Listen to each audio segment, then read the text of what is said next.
Salve, galera! Sejam super bem-vindos à TV Mari. Hoje a gente vai se jogar em um tema mega importante, as relações étnico-raciais e o impacto delas no dia a dia dos assistentes sociais no Brasil.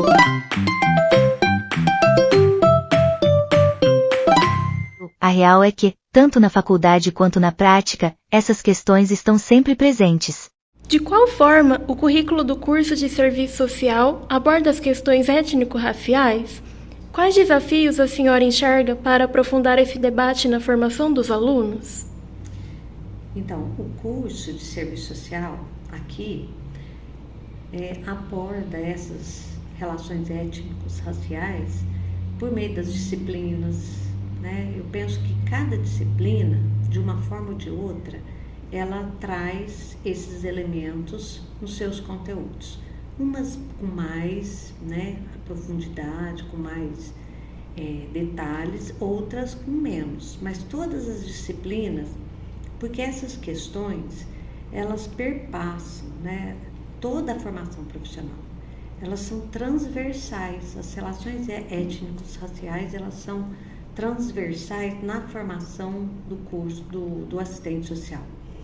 Então, nós temos, por exemplo, quando se trata do estudo da questão social, eu percebo que não tem como fugir, dos aspectos teóricos e práticos que estão relacionados com as relações étnico-raciais. O estudo sobre a questão social, ela perpassa a formação toda, do assistente social. Então, eu fico pensando que todas as disciplinas, de uma forma ou de outra, elas estão abordando essas relações étnico-raciais na formação profissional do assistente social. E acreditem, debater isso é essencial para entender o racismo que rola no nosso país, especialmente porque quem mais sente na pele são as pessoas negras, que são a maioria nas áreas atendidas pelo serviço social. A profissão de assistente social tem um compromisso firme com a justiça. Eu já trabalhei no CREAS e já tive alguns enfrentamentos com colegas de profissão a respeito dessa temática, né? Já tive enfrentamentos de de pessoas que eu estava atendendo, e o profissional que trabalhava comigo depois virou e foi totalmente racista, fez um comentário extremamente racista sobre aquele indivíduo que eu atendi, né? Aí o que aconteceu naquele momento, eu parei o que eu estava fazendo, olhei para ela e disse assim: olha, essa pessoa que a gente atendeu, ela passa por muito mais coisas do que eu e você podemos entender, né? Como pessoas e como profissionais. Então, eu acho que quando a gente atende ela e faz, assim, pensa, não falo, chamei ela de racista, né? No momento, acho que não consegui fazer isso, né? Mas eu fiz um outro tipo de enfrentamento. Aí falei para assim, olha, ela tem dificuldades com milhares de outras coisas que a gente não tem noção do que a gente pode passar. Então, e ela é vista, e ela, antes de ela chegar em qualquer lugar, ela já tem uma barreira. Então, em qualquer lugar que ela vai, e aqui eu não quero essa barreira, comentei para ela, né? E eu achei muito importante isso posteriormente, que aí eu acho que são essas pequenas ações que a gente faz no nosso cotidiano de trabalho, que ela posteriormente atendeu uma outra pessoa aliada a ela. E também uma pessoa branca, né? Que na época essa pessoa ela queria adotar a filha dela, né? Eu não vou dar nomes, mas acho que é importante citar. E aí a gente pegou e enfrentou ela, assim, olha, mesmo você tendo todas, mesmo que essa pessoa tenha todas essas questões que a gente está atendendo, ela sempre vai ser a mãe, e não cabe você querer adotar ela ou não, né? Nesse momento, né? E aí a gente teve um outro tipo de diálogo também. Essa outra profissional conseguiu enxergar que era necessário ir para além do que a gente estava observando ela como um indivíduo em atendimento do CREAS, né? Para além da violência que ela havia sofrido. Tinha toda uma outra questão por tudo de trás do atendimento dela e da família dela. Teria outras situações que já fiz enfrentamentos, mas essa para mim foi muito, muito emblemática, porque se tratava de um outro profissional que fazia atendimento comigo. Imagina só essa história, galera. A assistente social estava enfrentando uma situação complicada no trabalho, porque uma psicóloga lá tinha atitudes racistas. Mas, ao invés de aceitar, ela decidiu se posicionar e combater aquilo de frente. E sabe o que rolou depois? Com o tempo, essa mesma psicóloga reconheceu seus erros e mudou de atitude. Hoje, essa psicóloga, que antes era racista, se tornou fundadora de um projeto incrível nas escolas, focado justamente em combater o racismo e promover a questão étnico-racial. Quando a assistente social soube dessa transformação, ela sentiu que a semente que plantou lá atrás, quando não se calou diante do racismo, realmente deu frutos. Essa história mostra como atitudes corajosas podem inspirar mudanças reais. Nunca subestime o poder de se posicionar e lutar pelo que é certo. Sim, me formei em 2016, eu não tive nenhuma disciplina, nenhum curso na época que falava sobre as questões étnicos raciais no serviço social, né? Isso não quer dizer que eu não considere importante e que não tenha buscado outros tipos de informação, né? De informação e de entendimento sobre a temática, mas eu vejo que neste momento o serviço social, o curso, né? Como um todo, ele tem tomado esse debate para a gente fazer um enfrentamento e discutir melhor sobre essas questões étnico-raciais. Agora, sobre a questão do meu cotidiano, do trabalho, eu acho assim essencial a gente conversar sobre isso, debater sobre isso, pensando que o racismo ele não se dá apenas no nosso cotidiano de trabalho, ele se dá na nossa vida, e então a gente consegue, ele é estrutural, então é um enfrentamento constante que a gente tem. Desde 1993, o Código de Ética da Galera deixa claro, zero discriminação. É um desafio enorme, mas com uma prática crítica, eles estão aí construindo estratégias antirracistas no dia a dia. Um desafio que eu identifico é a nossa formação, né, enquanto pesquisadora, enquanto assistente social, enquanto docente. Eu, particularmente, não tive na minha formação, desde a infância, adolescência, na formação formal, estudos mais aprofundados sobre essa questão. O que acontece? Hoje, né, aqui na Unesp, eu tenho que buscar. Então, eu busco conhecimento sobre essas questões porque elas estão presentes na nossa vida, nas nossas relações internas aqui na universidade e também no âmbito profissional e principalmente aqui no âmbito da formação profissional.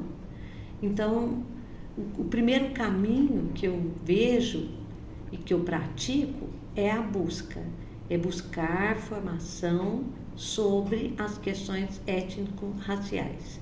Então, eu tenho que buscar conhecimento para conseguir, né, de forma mais tranquila, com mais conhecimento efetivo, sobre essas relações no meu dia a dia, aqui na universidade, principalmente no âmbito da disciplina que eu ministro, né? Então, eu ministro a disciplina de Organização e Gestão do Trabalho Profissional no 3º ano e Gestão Social e Planejamento em Serviço Social no 4º ano. Essas disciplinas, anteriormente, eu trabalhava sem identificar essas questões. E já há alguns anos, né, que eu estou trabalhando nesse sentido de compreender melhor esses elementos, né, da relação étnico-racial na nossa vida, é que eu tenho conseguido identificar de forma mais facilitada e trazer relações pertinentes na minha disciplina ou na disciplina que eu ministro.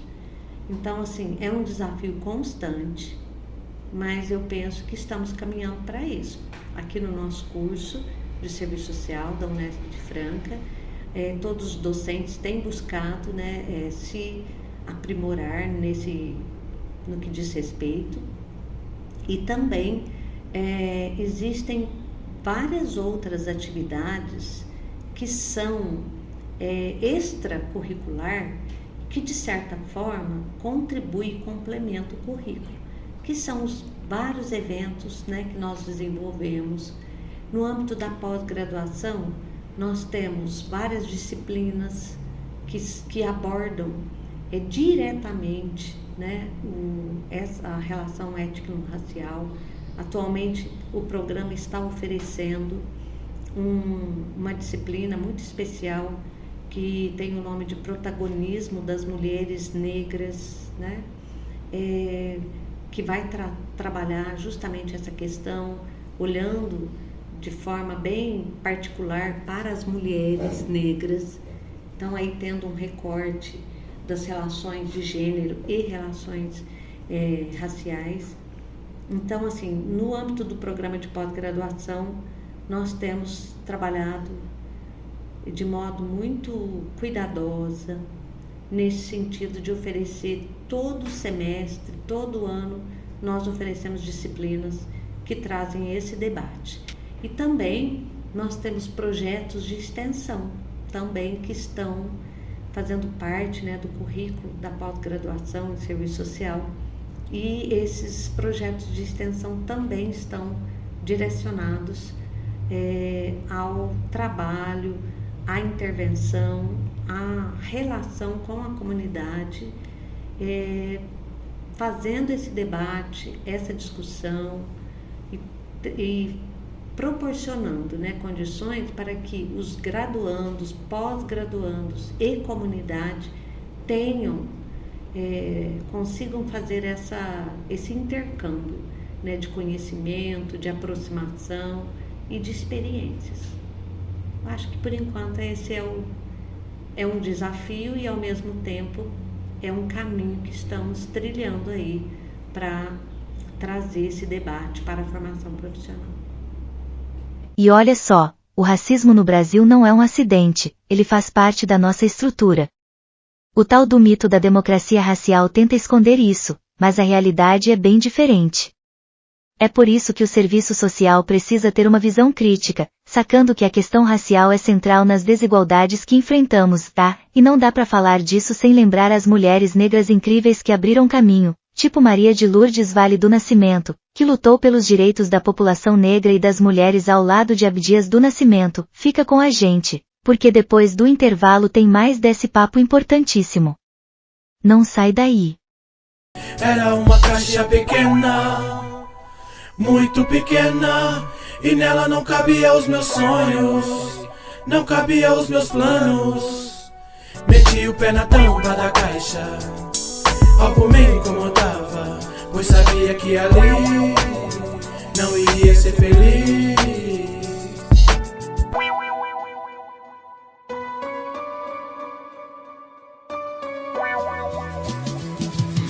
Galera, já tô na área.